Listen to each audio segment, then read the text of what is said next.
Alright everybody, welcome to the Applied Botanic mod showcase.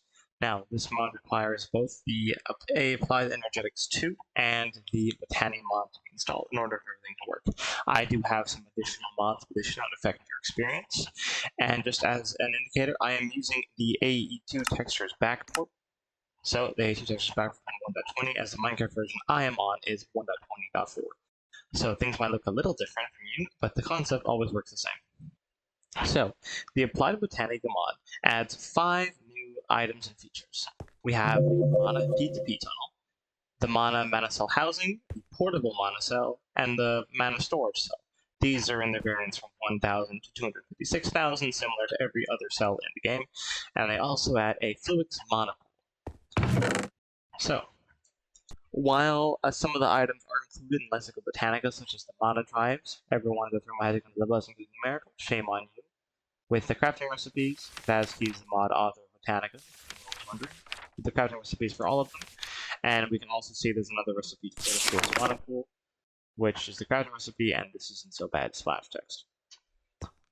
So they're not very helpful in terms of the mechanics, but it's a fun little secret Easter egg that's added by the mod. First thing you're probably going to mod is the ME Mana cell housing. Now it costs 3 Mana Steel ingots and 3 Gaia spirits.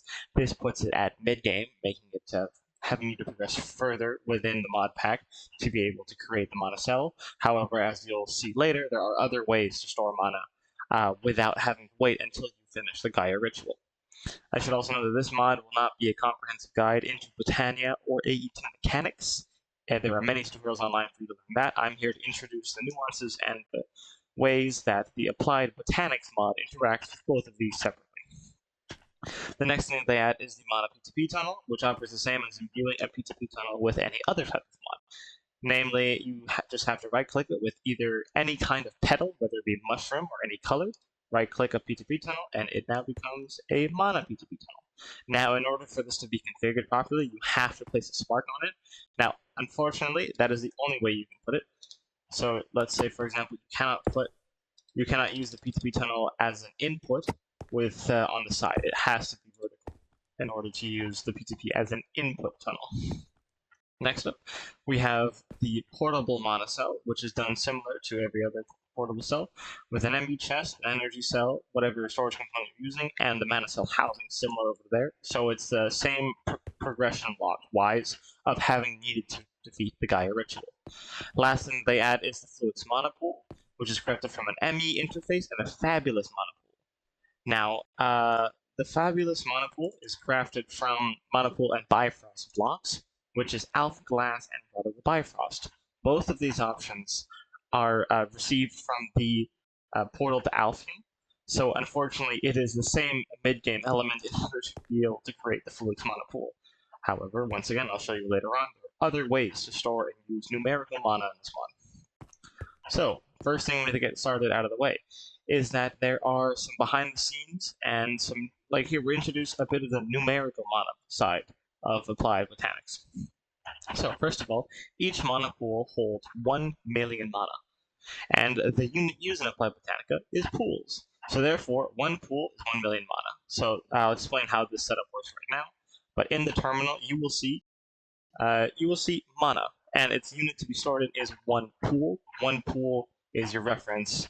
One pool makes a bunch of stuff. Half a pool, if you've ever read the guidebook, half a pool is able to do a terrace deal, which we'll show later.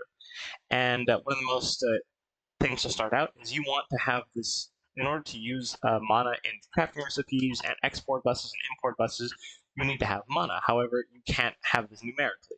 So one way you can have is if you're using JEI like I am, REI, or any sort of helpful UI, you can hit the favorite button, and while it looks like nothing happened, if you look over here, it's called Wrap Generic Stack. It's invisible usually, but it works as mana. See if you can drag it. It acts as an actual item that is mana, which is recognized by the game. So even though it looks invisible, you typically need that in order to bring it over the recipes in the future. So the first thing we're going to cover is how much mana can the storage cells hold. So right here we have a 1K MB mana storage cell, and here it's full, so it uses 1,000 entire bytes. And if I look into the terminal, it stores 0.5 pools. Internally, the game recognizes it as 1 byte can hold 500 mana, meaning at 1,000 bytes, it can hold 500,000 mana, or 0.5 pools. This scales for all of them, so this is a 4,000 bytes, which means source 2 pools or 2 million mana.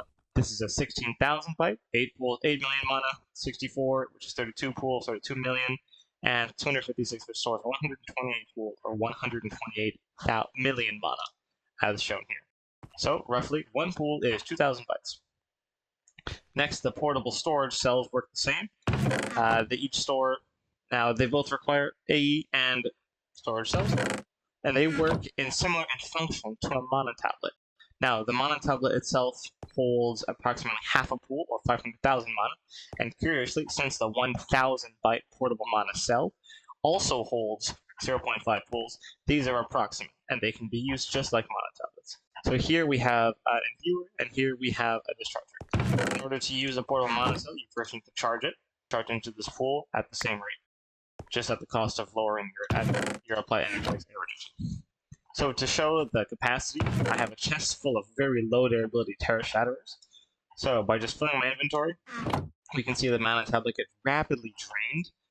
Right before filling up, maybe these started at 256 durability, now at 398. So it's only about a 200 durability increase with the tablet drained. But if I grab a 256 storage cell, you can see it being drained very fast. But each Terra Shatterer is probably, we're going to leave this in our inventory. We're going to see how, or if it's even possible for it to fill up all the Terra Shatterers in our inventory. Visually, the portable mana cells also work at the bottom of the screen, as typically where you see the portable mana tablet. You can see an indicator of how much mana is in your inventory. This is representative of the total sum, so as you can see, it's around this experience bar next to the slot I'm in right now. If I grab an extra storage cell, it gets bumped up to show a representation of everything that you have. So, first thing we're going to talk about item by item. First is the Fluix Mana Pool. The Fluix Mana Pool can take input on 5 of its sides, not its top face. Keep in mind that on the version of the texture backport that I am in, they have a specific side where it shows the Fluix input. However, it is every side. And for some reason, in this version of the game, they will always face, I believe it is south. Yeah, they will always face south for whatever reason. I don't know. The texture backport, it just renders this way. So no matter where you place it, it'll unfortunately face that one direction.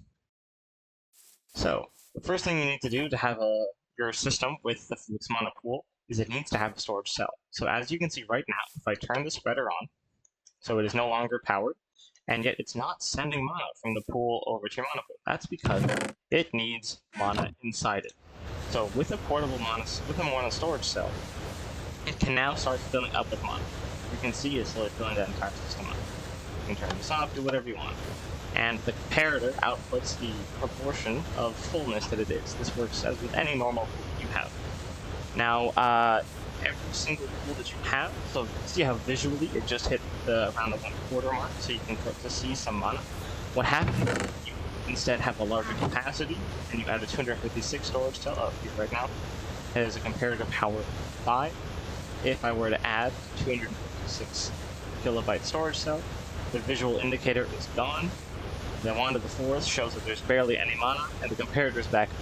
That's because it once again represents the total amount of mana stored in the system.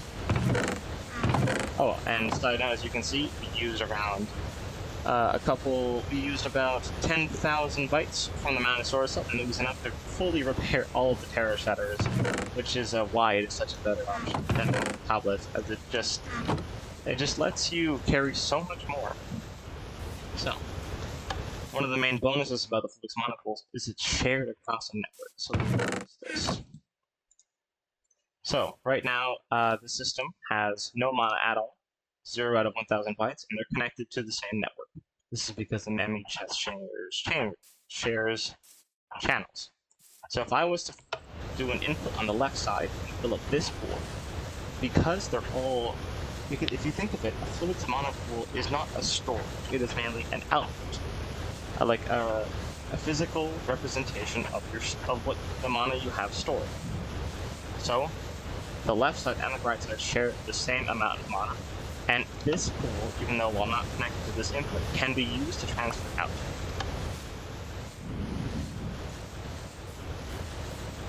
So what you can see is if I break this left pool and place it back down, it gets recognized attached to the network and resets to the same level that it was at. One of the best applications for this is the Alpium portal. It normally requires two separate pools, which are not hooked up together, to have at least half a pool's worth of mana to be able to start the portal, and then have a continuous amount of mana in the system in each of them. Or else the portal closes if one of them drops to 0. So by having two Fluix mana pools on the same network, they effectively share the same amount of mana, which means you can't deal with one side running out. You can only deal with your entire system running out of mana, which is a very neat trick. So as you can see, they both still work normally as mana pools with the pylons, as the portal is now back online, slowly draining mana from these pools. Next up is the mana P2P tunnels. So they work as shown in Zoom. The input P2P tunnel has to be facing upwards with a dominant spark on the face. So if it was to fly, now you can see that the range of the sparks is every spark that's connected to. So when this will ever receive mana, what happens is it draws mana from pools with sparks placed on top of them, or whatever is there, to be able to send mana through. So in one of the examples given by the mod author, it was imbuing a terrestrial agglomeration plate to make terrasteel really fast. So we can do a representation of that now by putting mana steel, mana diamond, everything, all the resources, and allowing the peer-to-peer tunnel to be active. As you can see, we have all of the sparks tunneling their energy into this peer-to-peer tunnel to be able to send mana directly into this machine. So think of it like an injection. We're injecting all of this mana through this tunnel, all to be channeled through this one tunnel into the plate. Now, the same happens on this side. Now, this is a bigger example of the applications of this network, which is for throughput. You can have things go really fast. So with one network, you can have a network controller, and you can have one section with a Fluix mana pool. Since it's all the shared amount of mana, you can have this be your power plant. This is being represented by just a pool with a spreader, but imagine this is your power plant with endo flames or whatever you use as your main source of mana, hooked up to one mana pool, which means it gets shared with the network over here to whatever you have. So this one's using a mana cell. You can see how much is stored in the system, 0.5 pools. Now, you can actually use a storage monitor to also see how much mana. As long as you use a device that is able to hold mana, either it's a full or empty mana tablet, greater mana ring, or portable mana cell, in fact, as long as you right-click twice, you can set it to be able to display how much mana is in the system you're looking at. So, no matter if it has mana or not, it still works. Now, an application for this is because all of these mana pools are on the same network as this storage drive, which is set to hold only half a pool. So an example of which is that how terrasteel requires half a pool's mana's worth of mana in order to be able to do a successful infusion. We can represent that numerically by having a 1000 byte, which can only hold half a pool, as shown here, 0.5 pools. Now, because these all share the same amount, we're effectively getting more mana per mana, so more throughput, by having all these pools without having extra pools to be able to supply the sparks. So what this happens is if I let only this right side activate, you can see all pools draining mana to be able to get to this peer-to-peer tunnel and move it much faster than that set of 9 could. So as you can see, there's a bit of an overlap. I built it incorrectly, but you can see all the sparks hooked up to that side. And you can in fact see that once all the mana is drained, you have whatever production of mana you're using to refill the entire system again. Right now, we're slowly incrementing. So next up, we're going to go through the interactions that the AE2 devices have with mana. Because this mod only adds both those functional pieces, they also add the ability to be compatible with the Botania objects. So, namely, we're going to be looking at the ME storage bus. It is compatible with every type of mana pool, including the infinite supply one, just not the Fluix mana pool, since it requires to be on a Fluix network, because this technically does not hold mana, it is just an output for it. So what we can do is we can turn the inputs on, and you can see visually the amount of mana slowly going up in each one. One thing to note is that the diluted mana pool maxes out at 0.01 mana pool. So that means that it can only hold 1% of a mana pool's capacity, or around 1,000 mana if we're being numerical about it, so that we have a physical representation. Oops. Right-click that back. The guilty mana pool will always show one pool no matter what. Curiously enough, storage buses are also compatible with spreaders. Full spreaders, pull spreaders, Alvin, and Gaia. What's interesting to note is that the first three all cap out at 0.1% of a full pool's amount of mana, or approximately 100, while the Gaia spreader approximately holds 600 mana. Now, even though this thermal leaf, which technically has mana stored inside, it is not actually stored inside the flower, so storage bus does not represent the amount of mana being stored into it. Or if it does not have enough significant figures to be able to display that amount. We're going to take a small look at import buses before we look all over to the applications of the export buses. So, import and export buses work as an early game source of transferring mana around, since all of those require both mid-game and a lot of AE2 resources to be able to do it with. So with these, what you can typically happen is all the mana will be drained. So import buses, they act whitelist, which means you don't need to put mana in. And the storage bus as well, it's just by default, so you don't actually need to, but if you really wanted to make sure nothing happened, you could always drag the mana from the sidebar, and now you can see the ME import bus can hold mana. It's set to only importing mana. You can do the same with the storage bus. So in practice, because these import buses have mana, and that one storage bus is also set to mana, any mana put in these three pools will be sent over and stored in this mana pool, effectively moving it around your network. So, as an example, we have a bunch of blocks of coal and some endo flames hooked up. And you can see as they fire, and as these spreaders fill up with mana, let's see, yep, we just sent a burst over. Now, visually, none of them got stored over here. That's because if you look over here, the mana is filling up in this pool. So that is a very easy way to relocate mana between your entire network. Next up, we'll look at some applications of exporting. So for simplicity, I've represented your generating and storage network by just an infinite mana source and a storage bus.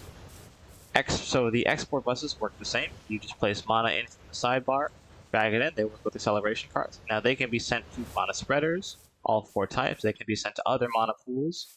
They can be sent directly to the terrestrial aggravation plate. Interesting thing to note is that export buses on the terrestrial aggravation plate keep their ramp-up status.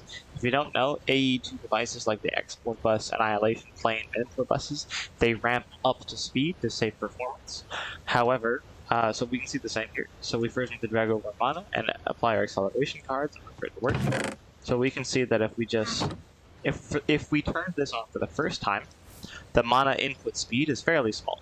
It's fairly slow, so it's slowly inputting all the mana needed in chunks at a time as it's ramping up to speed. So that took a couple seconds. However, it has kept its ramp-up speed. So if I submit another job at any point in time later, it'll transfer mana a lot faster. And if I were to do it a couple more times, it suddenly becomes instant. There you go. So this is now instantly making kerosene. Mana exports also work with the mana pools on top of conjuration catalysts, as well as Fluix pools also work the same. I'll do a quick example. Yep. So Fluix mana pools work on all the different alkaline catalysts, and so does exporting to the Fluix pools. Everything works the same. Next up, they can also export to the runic altars and botanical brewery, and then each to their own. So for this to be able to work, you need to put in all of the resources you need into the altar. And at this stage, while the UI says X, as in it's not ready to craft, that is because it has not recognized this as providing mana. However, internally, this has all the mana it needs. So if I was to throw a living rock and right-click with the Wand of the Forest, it pops mana out because it is receiving mana. So it'll only demand mana whenever it is ready to accept it. You can read that with a comparator. So let's say if I was to grab a comparator, we can submit a new recipe to it. So 1, 2, 3, 4, 5. 1 mana for it lighting up. 2. 1 means that it needs mana. 2 means it's ready to be crafted. So you can see this way that it is ready to go, even though the UI says not. Then you can just throw a living stone, like this. The same can be done with the botanical brewery as the same effect. So we're going to toss a flask and all our ingredients. and it instantly pops it. Even though it says it would typically say it needs mana, it doesn't need to. So you can have this a very simple way to bring mana from the system and serve it over to these devices. Another application is if you didn't want to use Fluix pools for your portal because what if your whole system goes down? Well, then you can use this as a backup. By using export buses onto separate mana pools, each of these has their own emergency reservoir. So if the main system was down, let's say I picked this up, and they're no longer transmitting mana over, these still have an internal buffer of one pool each for the portal to stay open. And this will work as a normal portal. Next up, I'm going to show you a larger application of the Mana peer-to-peer tunnel. The main goal with it is that they have such incredible amounts of throughput. So we have this central peer-to-peer tunnel connected to 64 banks of Fluix mana pools and 1 spark, and 64 sparks. This is done by using a peer-to-peer tunnel on dense channels to be able to connect all the pools together. So this is effectively using your entire storage distributed across this entire field to be able to allow for some massive throughput. Now, one peer-to-peer tunnel can be connected to many outputs, so this one is basically powering everything that I have over there. So everything in blue, yeah, it's a representation. Green would be your mana input. This is being represented by a mana spreader into a Fluix mana pool. So basically, any mana you put into here will be distributed into there and into the rest of the system. But just to showcase the power of the peer-to-peer tunnel, every object shown here is being powered only by the peer-to-peer tunnel, not an import bus, not an export bus, or not even the Fluix mana pools with spreaders on them. Everything is purely running off the peer-to-peer tunnel. So blue is this entire network. We have we have the Mana peer-to-peer tunnel set up on the 4 spreaders. They work as normal. Next up, they can go also straight into the mana pools, so we can have a showcase of the throughput. Because typically, making a mana diamond requires a lot of mana, especially a stack of them really fast. But because the throughput of 64 sparks is being channeled into this one pool, you can have some amazing throughput. So you can see all the pools being drained just to be able to fill this mana pool as fast as you possibly can. And that was done in a matter of seconds. Another great representation is if you had to fill up another sub-network, which had its own chest of 256, we have a terminal just showing how fast it can be. This peer-to-peer tunnel is hooked up to that entire network. If I were to open it, you can see it's filling up at almost a pool a second. Now, that is unheard of for most of Botania. And you can see just how much mana is being channeled through the system into this one peer-to-peer tunnel in order to send everything through here. So there you go, already 14.8 pools of mana, which is an incredible amount. Next up, the same can be used on the Botanical Brewery and the Runic Altar. So the same as before. We grab all our ingredients and an elf glass, we throw it on. Boom, boom, boom. It'll automatically, you can see the remnants of the spark sending power to the peer-to-peer to be able to power it. Same thing with the altar.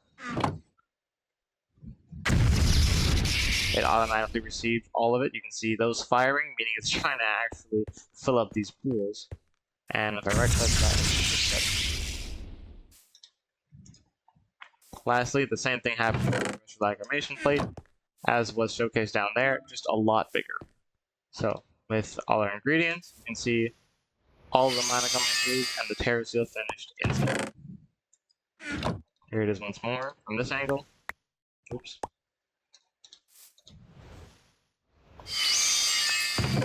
And once more looking at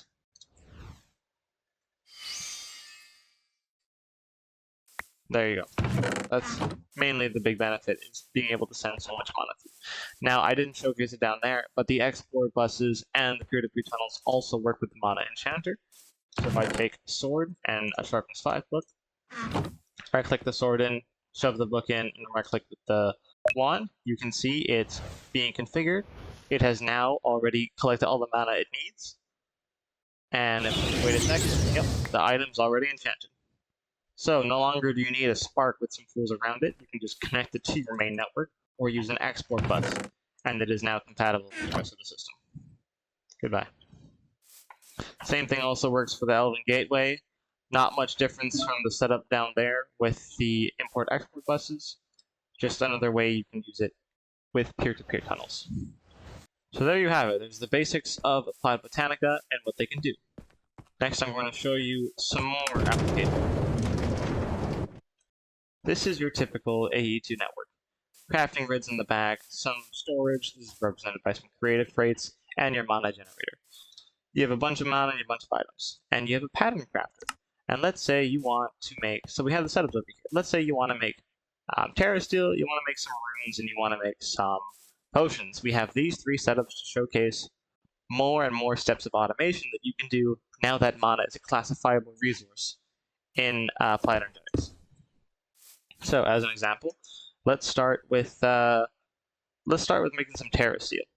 So this setup just has a pattern provider set to terra steel.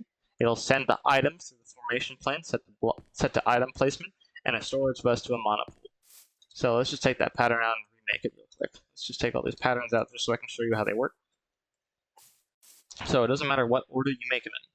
First thing you need is either grab it to JEI or add the items in yourself, so you can make sure you're in processing patterns. And then once you're there, you need to drag in your mana from the sidebar, and it defaults to 0. Now what you can do is you can middle click and you can set the amount of how much mana you need to be able to do this. Typically, it's not as easy to edit with the system because all these default to +1 and this caps out at 1.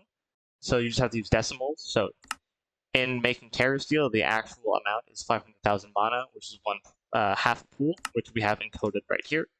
So now we can bring it over to this pattern provider, grab the wireless terminal, and we also have a hopper hawk that'll store the terra steel once it's done.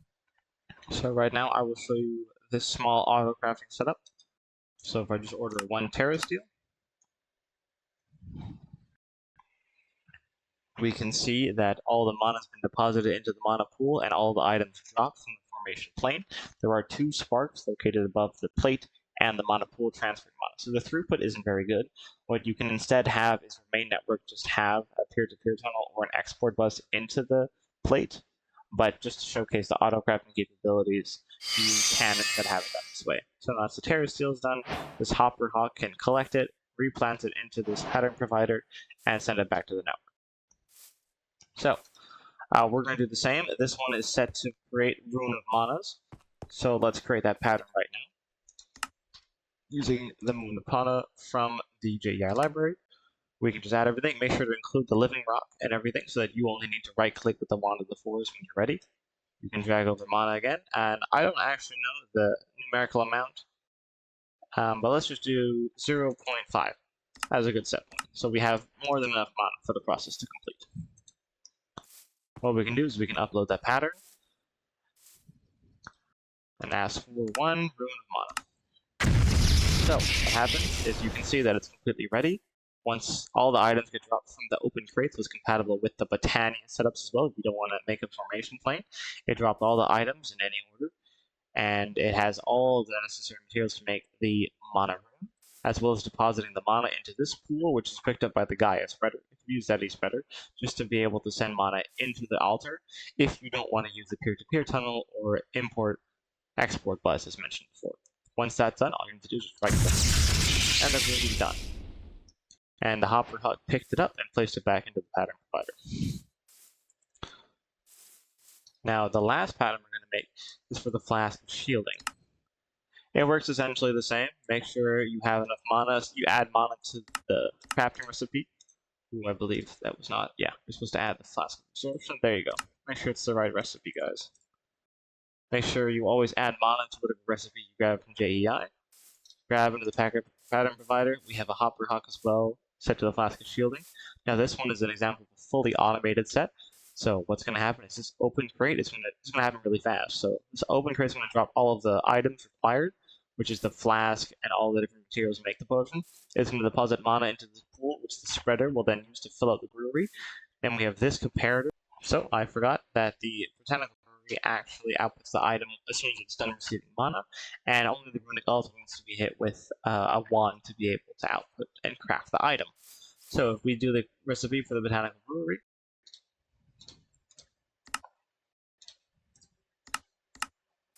the items get placed into the brewery, and then as soon as the spreader is not filled with mana, it outputs a flask of shielding, which then gets picked up by the hawk and placed back into the network. Now, using this system of just a comparator that can detect an output of 2, this is really bad redstone, just so I could have this demonstration. If I add, this is a dispenser loaded with a wand of the forest, by the way.